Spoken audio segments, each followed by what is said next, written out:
quiero que me acompañen a la palabra rápidamente a la Biblia, a Eclesiastés capítulo 3, versículos 16 al 22.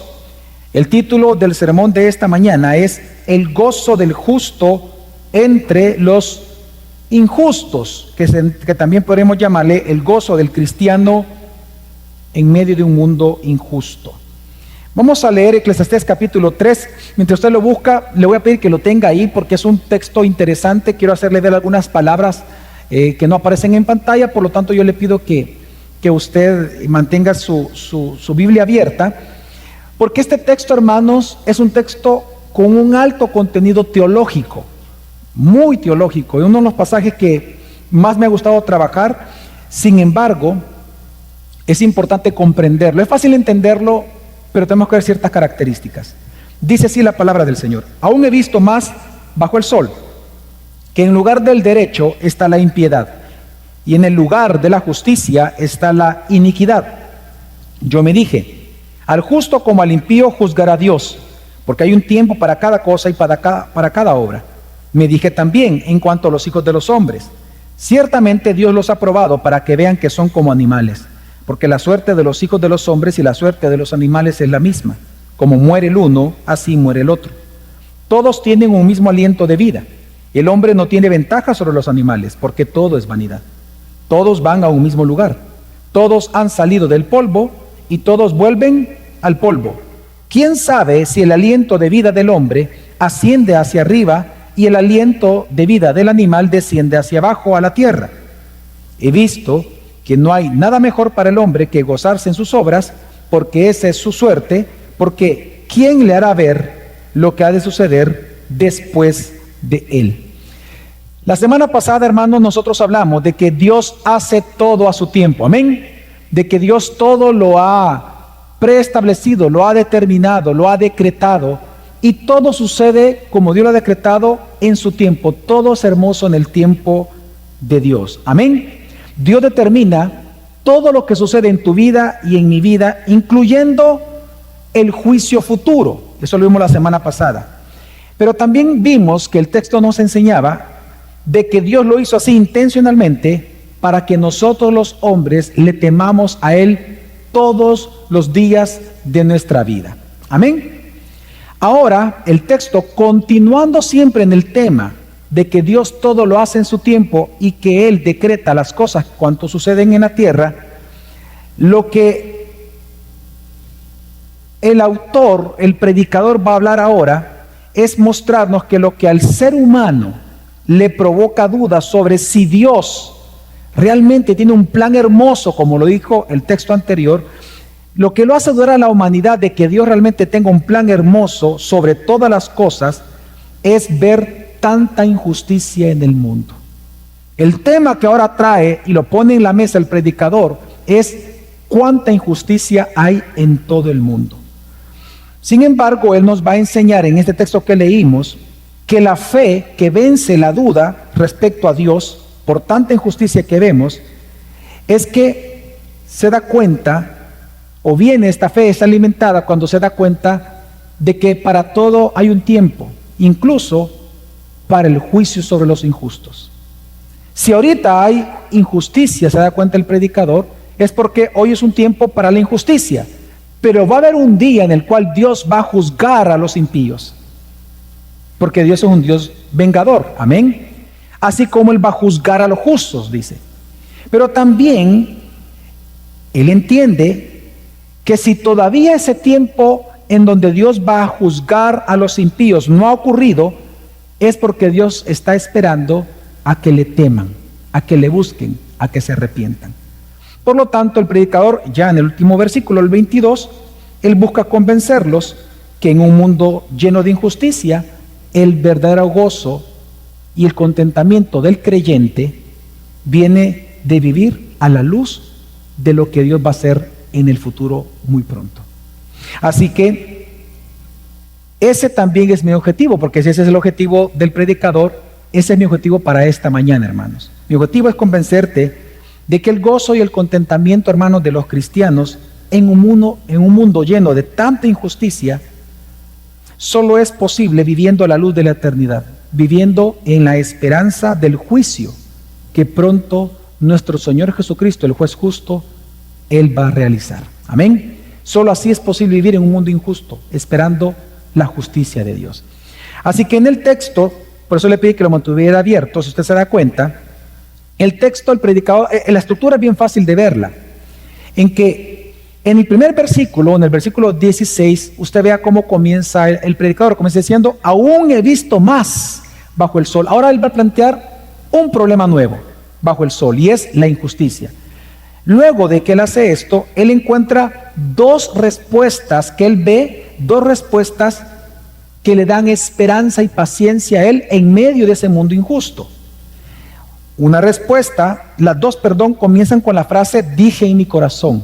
Es la respuesta que él encuentra. Usted la ve en el versículo 17, la primera respuesta, y la segunda respuesta en el versículo 18. Es lo que él se ha dicho en su corazón. Pero luego él concluye, después de su análisis ante este problema de la injusticia, él hace una conclusión, que es el motivo por el cual escribió esto. Y la conclusión está en el versículo 22, bajo la frase, he visto que no hay nada mejor. Y ahí viene la conclusión que él hace ante esta problemática que él presenta. Así que respetando ese orden, vamos a predicarlo de esa manera. Y lo primero entonces que nosotros vemos, hermanos, en la Escritura, en este texto, es que el predicador plantea que hay un problema más bajo el sol. Y el problema es la injusticia humana. Dice así el versículo 16. Aún he visto más bajo el sol, que en lugar del derecho está la impiedad, y en el lugar de la injusticia está la iniquidad. Hermanos, el predicador, él ha visto un problema más que trae indignación a este mundo, porque recordemos que bajo el sol es una descripción del mundo. La vida bajo el sol es una vida decepcionante, frustrante, que nos indigna. Pues él ahora dice que hay un problema que trae mayor indignación ya al ser humano, y es las injusticias. Las injusticias nos referimos al abuso de los poderosos, al abuso de los ricos, al abuso de los que están en eminencia sobre otras personas. Vemos a personas malvadas oprimiendo. Vemos a personas malvadas aprovechándose del inocente. Vemos a personas que no hacen justicia. ¿Qué significa eso? Que no hacen lo correcto. Ayer mi hijo me preguntó, papi, ¿de qué vas a predicar mañana? Y yo le dije de cómo vivir en un mundo injusto. Y entonces me preguntó qué es la injusticia. Entonces le tuve que explicar eso. Y le dije, un injusto es un hombre malo, hijo, que cuando practica la maldad intencionalmente afecta a muchos otros, porque quiere afectarlos. Entonces, lo que hace el predicador es plantear eso, es plantear que si algo trae indignación a este mundo es la injusticia, y nosotros somos testigos de eso. A nosotros no nos gusta ver la injusticia. A nosotros nos indigna cuando nos enteramos de algo injusto. Cuando nos enteramos de un acto de corrupción, por ejemplo, ¿acaso la gente no se indigna? Y esto es normal. Y ahí no tiene que ver si usted es cristiano o no es cristiano. A nadie en el mundo, a ningún ser humano le gusta la injusticia. Entonces, pero el predicador, para hacer ver cuánta injusticia hay en este mundo, él señala los dos lugares en los que el mundo realmente espera que siempre haya justicia y siempre se practica justicia, pero que no había en ese momento. Y estos dos lugares son, en primer lugar, el sistema judicial.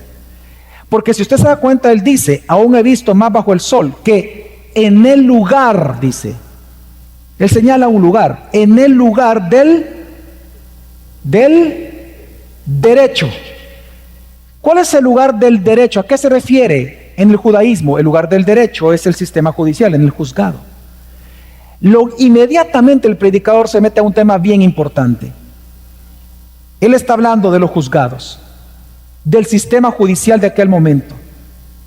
Si hay un lugar en donde en cualquier comunidad del mundo se espera que siempre se practique la justicia, es decir, que se juzgue según la verdad, en defensa del inocente y se castiga al culpable, es en los juzgados.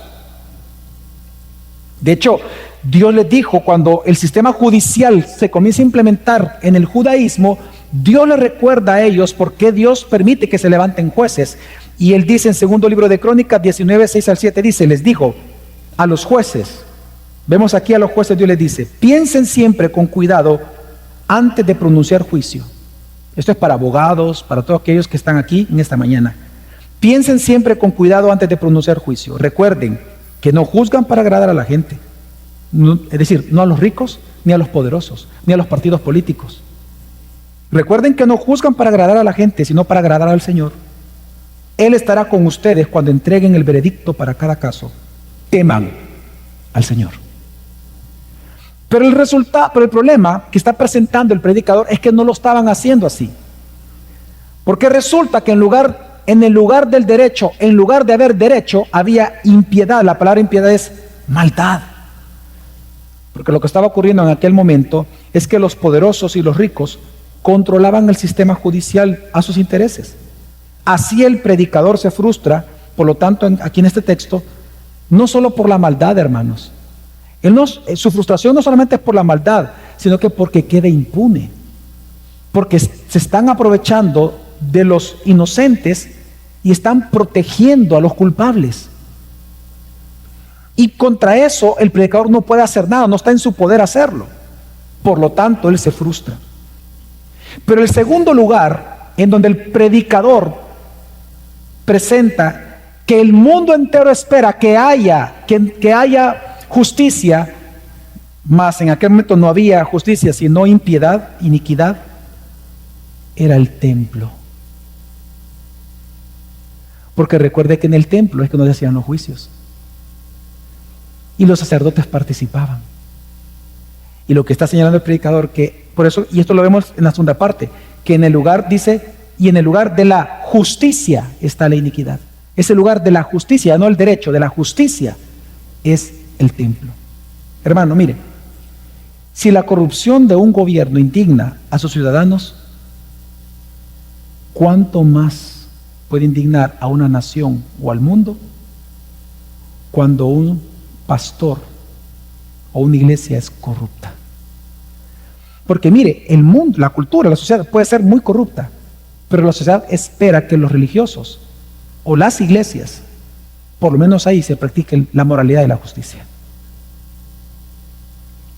Y es lo que está señalando el predicador, que no había eso en aquel momento. Entonces la pregunta del predicador es la siguiente: ¿qué puede hacer el creyente? ¿Qué puede hacer el justo, los que sí quieren practicar justicia? ¿Qué puede hacer aquellos que tienen hambre y sed de justicia en medio de tanta injusticia? Y él va a responder es consolarse en Dios. Y entonces él va a dar dos respuestas al justo, o dos respuestas que el justo o el creyente debe de tomar y que lo llenan de esperanza y de paciencia. La primera respuesta la encontramos en versículo 17 y es esperar el juicio futuro de Dios. Porque esperando, nosotros sabemos de que Dios vendrá un día a juzgar. Amén, hermanos, vivos y muertos, amén. Él vendrá a juzgar. Pues algo que enseña el predicador es que debemos de esperar ese juicio final, en donde Dios va a juzgar la maldad y la injusticia de los hombres. Leamos bien el texto y dice: yo me dije, versículo 17, al justo como al impío juzgará Dios. Si se da cuenta, es un juicio final, porque es al justo como también al impío. Y luego entonces lo une al tema que viene tratando, porque hay un tiempo para cada cosa y para cada obra. Lo que está enseñando el predicador, hermanos, es la siguiente: si en los juzgados y si en el templo había inmoralidad, entonces ¿dónde el ser humano puede buscar justicia? Pues la respuesta de él es no en personas, no en instituciones, sino en Dios. Confía, hermano, en que Dios ha establecido un tiempo para cada juicio, y esto es lo que trae consuelo al corazón de los creyentes. El predicador, él en lugar de confiar en las personas, recuerde que él no puede hacer nada. Él se pone en la posición de que él no puede hacer nada contra la injusticia. Entonces él dice: ¿qué me queda? Confiar en Dios. Porque a mí fulano me puede prometer que me va a decir la verdad siempre, pero no. Mejor confío en Dios. Confío en que así como Dios ha establecido un tiempo para la injusticia, que es hoy, Dios ha establecido un tiempo para su justicia final, que va a ser después. Por lo tanto, yo confío en ese después. Confío en su promesa. Y eso da esperanza a mi corazón. Pues precisamente, hermano, esta misma esperanza fue la que consoló a Jesús cuando Él sufrió la injusticia de la cruz. Es interesante que en 1 Pedro capítulo 2 versículo 23 dice, ¿y quién? Hablando de Jesús, cuando lo ultrajaban, no respondía ultrajando. Cuando padecía, no amenazaba, sino que se encomendaba a aquel que juzga ¿qué? Con justicia.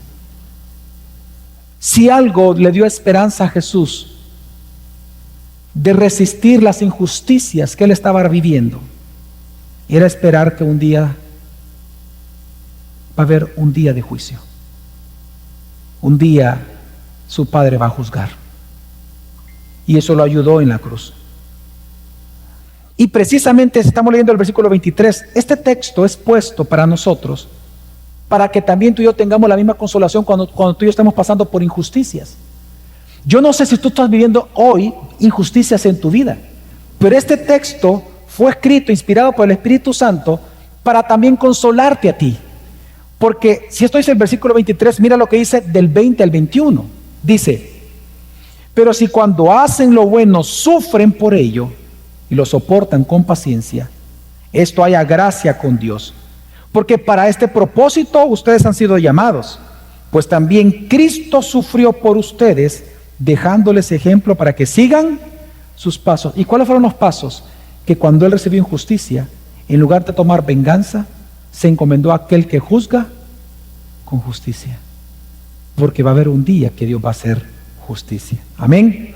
Hermanos, los cristianos en el mundo tenemos hambre y sed de justicia porque sufrimos injusticias todo el tiempo. Sin embargo, nuestra esperanza está en aquel día señalado por Dios, que Él va a hacer su juicio final.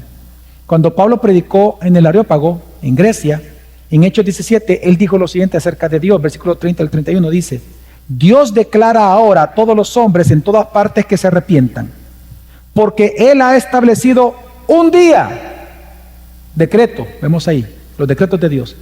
Él ha establecido un día, lo que predica Eclesiastés, que para todo hay tiempo. Él ha establecido un día en el cual juzgará al mundo en justicia, por medio de un hombre a quien Él ha designado, habiendo presentado pruebas a todos los hombres, cuando lo resucitó de entre los muertos. Y esta es nuestra esperanza, que Jesús un día va a juzgar, porque el juicio se lo pasó al Hijo, lo recordamos, amén, hermanos. El juicio ha sido pasado a Jesús, quien es el juez justo. Por eso Jesús en vida, bueno, Él está vivo, perdón, pero en la tierra, en su ministerio terrenal, en Mateo 25, hablando de su segunda venida, Él dice lo siguiente, 31 en adelante, dice, cuando el Hijo del Hombre venga en su gloria, serán reunidas delante de Él todas las naciones, y separará a unos y a otros, como el pastor separa a las ovejas de los cabritos. Estos irán al castigo eterno, pero los justos a la vida eterna. Él está hablando que Él va a juzgar. Ahora, ¿cómo esto va a suceder cuando esto pase? Apocalipsis 21:4 nos dice, Él, decir Jesús, enjugará toda lágrima de sus ojos, y ya no habrá muerte, ni habrá más duelo, ni clamor, ni dolor, porque las primeras cosas han pasado. El vencedor heredará estas cosas, y yo seré su Dios, y Él me será mi hijo. Pero los cobardes, incrédulos, abominables, asesinos, inmorales, hechiceros, idólatras y todos los mentirosos tendrán su herencia en el lago que arde con fuego y azufre, que es la muerte segunda. Usted ve el juicio. Hermanos, por eso es importante entender esto. Miren, la justicia plena que tanto usted y yo esperamos no va a venir ni por partidos políticos en ningún país del mundo. No va a venir por sistemas políticos o filosóficos o educativos o económicos. No va a venir por ningún político o partido. La justicia plena solamente vendrá cuando venga el juez justo, quien hará justicia plena.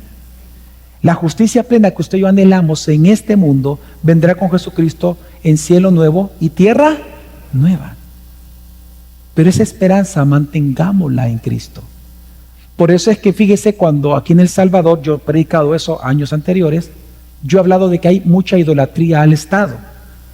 Idolatría al Estado se le llama cuando los seres humanos esperan que el Estado haga justicia, que al final solo Jesús la puede realizar. Por eso mucha gente se vuelven no solamente fanáticos, realmente son idólatras a partidos políticos. a personajes políticos, a políticos específicos. Eso es idolatría, porque tú estás esperando que Él haga algo que solo Jesús puede realizar porque Él es Dios.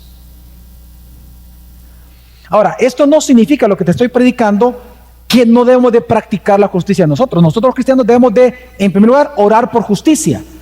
¿Se recuerdan ustedes la parábola del juez injusto, en donde una mujer le tocó la puerta todos los días y que él no le quería abrir? ¿Se acuerdan esa parábola? Y Jesús cuenta en la parábola que el juez injusto dijo: para que esta señora no vaya a ser que me pegue un día en mi cara, porque ese es el sentido griego de la palabra, no sea que un día me pegue en la cara, mejor le voy a hacer justicia contra sus enemigos. Cuando él cuenta eso, Jesús dice en Lucas 18, ¿ya oyeron lo que dijo el juez injusto? Y Jesús hace esta pregunta: ¿y no hará Dios justicia a sus escogidos? ¿Cuántos escogidos de Dios hay aquí?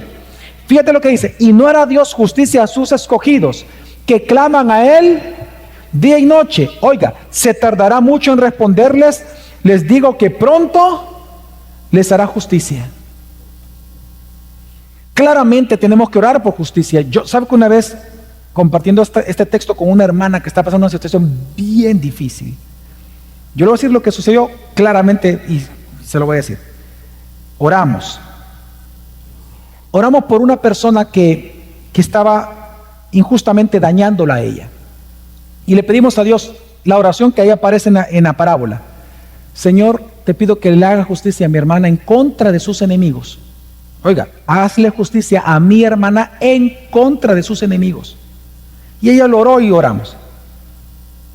Esa misma semana, esta persona, por alguna razón su carro se le afectó, no sé qué fue lo que pasó, pero ese día él anduvo en bus.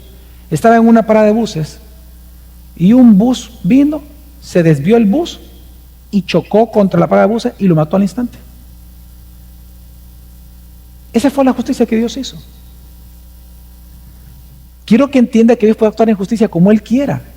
Él puede hacer que despidan a su jefe, que tanta injusticia le está haciendo a usted, o al fulanito que está a la par suya. Dios lo puede hacer, pero la pregunta es: ¿y si no lo hace ahorita? Entonces espera la justicia divina en el juicio final. Amén, hermano. Pero ore, pero también en segundo lugar debemos de practicarla. ¿Por qué? Porque en Cristo nosotros los cristianos somos siervos de la justicia, dice la Biblia. Así que el hecho de que estamos esperando el juicio final no significa que no vamos a ser nosotros practicantes y no vamos a procurar la justicia, porque debemos de hacerlo todos los días. Ahora, la pregunta entonces que sigue el predicador es la siguiente: pero si Dios va a hacer un juicio final y es tan importante en un mundo en medio de la injusticia, ¿por qué parece ser que Dios tarda tanto? ¿Por qué parece ser que Dios tarda en hacer justicia? Y entonces él se consuela con una segunda verdad, de que Dios parece ser como que tardara porque Él tiene un propósito por el cual Él está permitiendo la injusticia. Y este propósito es para que todos vengan al arrepentimiento. Vamos a leer. Lo segundo entonces que hace el predicador, con lo que él se consuela, la segunda verdad, es que él espera que el propósito de Dios a través de la injusticia se cumpla. El predicador, ante las injusticias de la vida, lo que vamos a ver en segundo lugar, él consuela su corazón en una segunda verdad, que la razón por la cual, hermanos, Dios no juzga de inmediato es porque quiere que todos le busquen al darse cuenta de su naturaleza pecaminosa. Y esto no lo vemos. Versículo 18 dice: me dije también, en cuanto a los hijos de los hombres, ciertamente Dios los ha probado. Ese aprobado se está refiriendo a la injusticia que todos los seres humanos reciben en el mundo. Ciertamente Dios los ha probado para que vean que son como animales. Ahora, ¿en qué sentido el ser humano es como los animales? ¿En qué quiere Dios que nos enfoquemos? Porque el predicador no está negando, no está diciendo que no somos creados a imagen y semejanza de Dios. No está diciendo que somos lo más especial de la creación. No está rebajando al hombre a decir que en su identidad es como un animal. No está predicando la teoría de la evolución. No. ¿En qué sentido él está comparando al hombre con las bestias? Versículo 19. Porque la suerte de los hijos de los hombres y la suerte de los animales es la misma. Como muere el uno, así muere el otro. Todos tienen un mismo aliento de vida. El hombre no tiene ventaja sobre los animales, porque todo es vanidad. Todos van a un mismo lugar. Ahora, Y luego dice, todos han salido del polvo y todos vuelven al polvo. ¿Dónde usted recuerda esta frase que apareció por primera vez? En Génesis. ¿Y por qué surgió la muerte en la creación? ¿Por causa de qué? Entonces, ¿en qué se está enfocando el predicador? En el pecado. ¿Qué está diciendo Dios en este texto?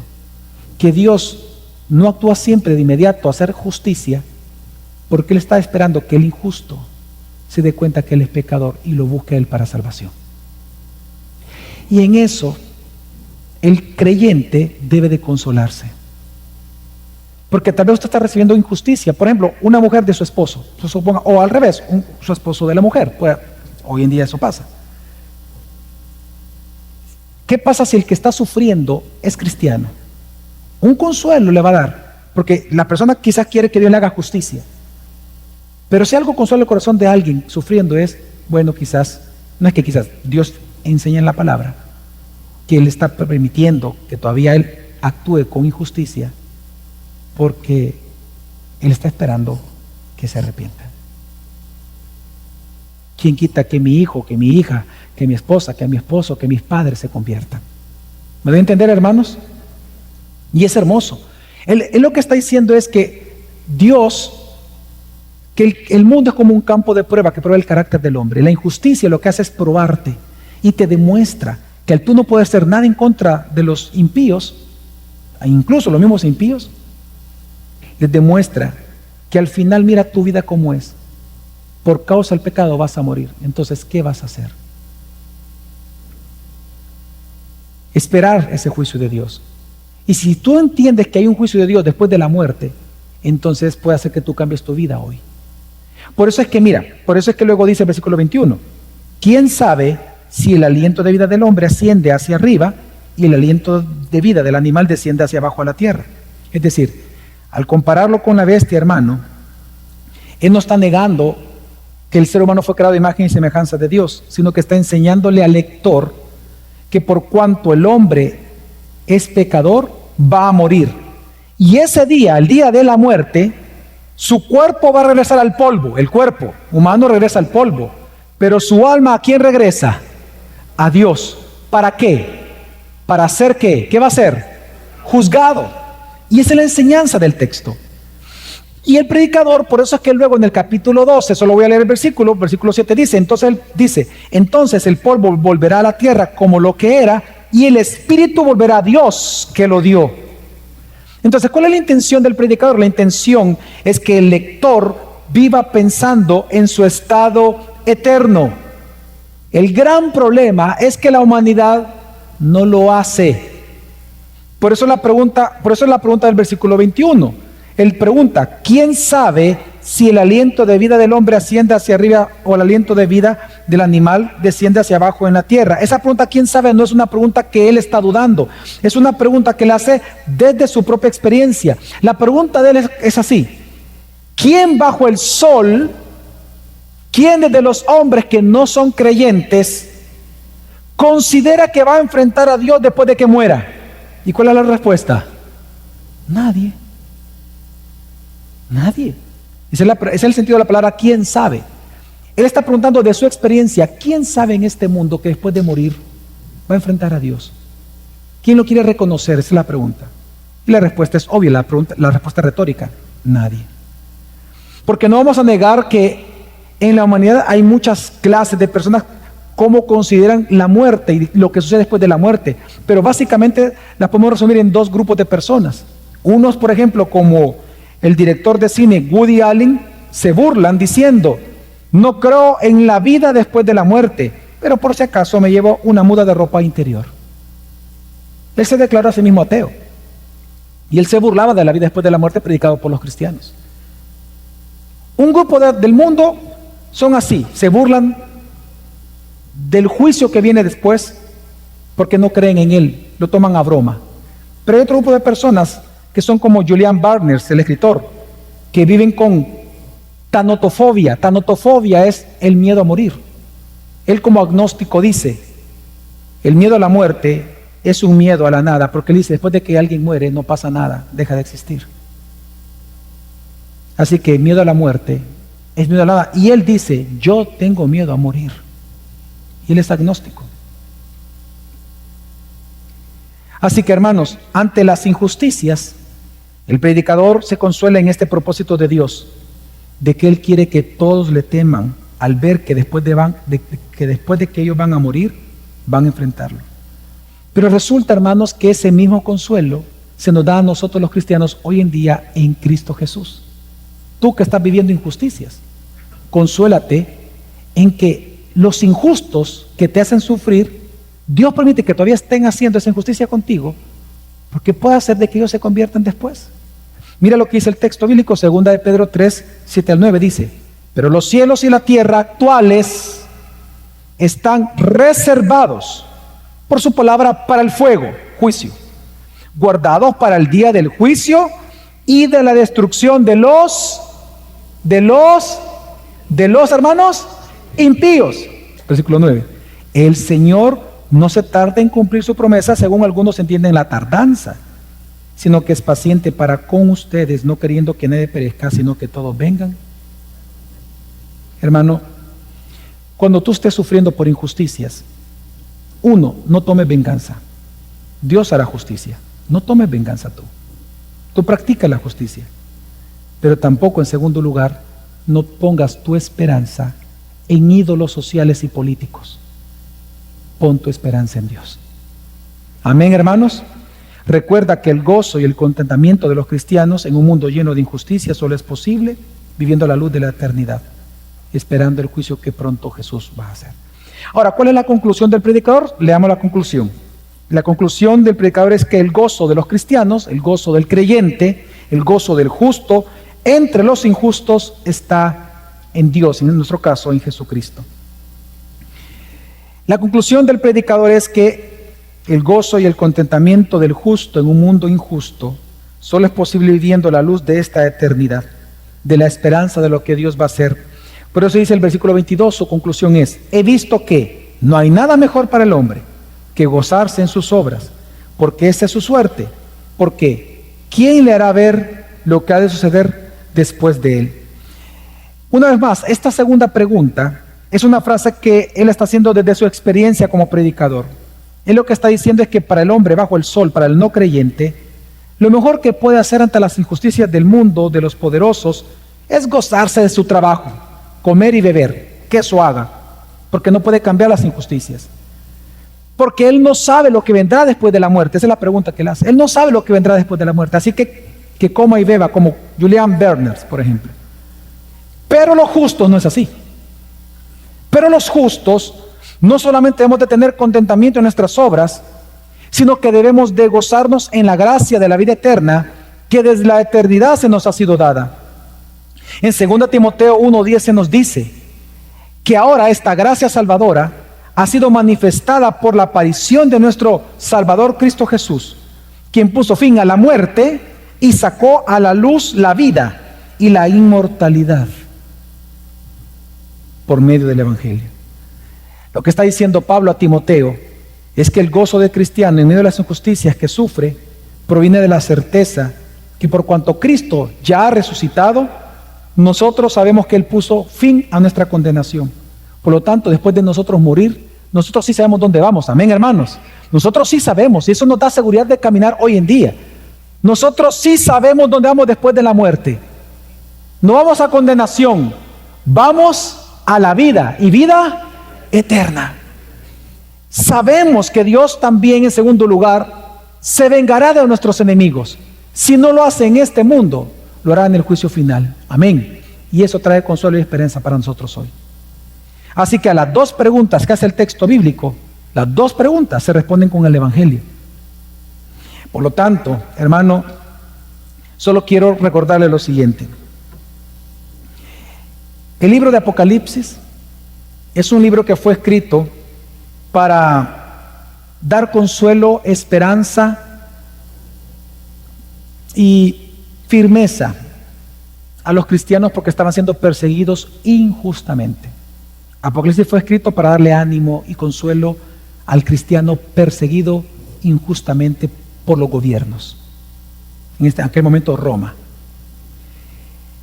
En ese sentido, el último capítulo, ¿cuál fue la recomendación entonces de Dios para los cristianos que sufren? En el capítulo 22, versículo 11, para que quieran acompañarme. Versículo 11. Que el injusto siga haciendo injusticias. Que el impuro siga siendo impuro. Que el justo siga practicando la justicia. Y que el santo siga guardándose santo. El mensaje de Dios para nosotros los cristianos es: estás sufriendo injusticias, no tomes venganza, no pongas esperanza idolátricamente, no idolatres políticos ni sistemas. Practica la justicia, sigue siendo cristiano. Ahora, ¿de dónde viene esa fuerza? Versículo 12. Por tanto, yo vengo pronto, y mi recompensa está conmigo para recompensar a cada uno según sea su obra. Yo soy el alfa y el omega, el primero y el último, el principio y el fin. Juicio. ¿Te das cuenta? Es el mismo mensaje de Eclesiastés. Así termina Apocalipsis. A los cristianos que están sufriendo: aprende a suzrir. Practica la justicia, practica el cristianismo, practica la piedad, pero mantén tu esperanza en que un día Jesús vendrá a juzgar vivos y muertos, y su reino no tendrá fin. Amén. Vamos a orar.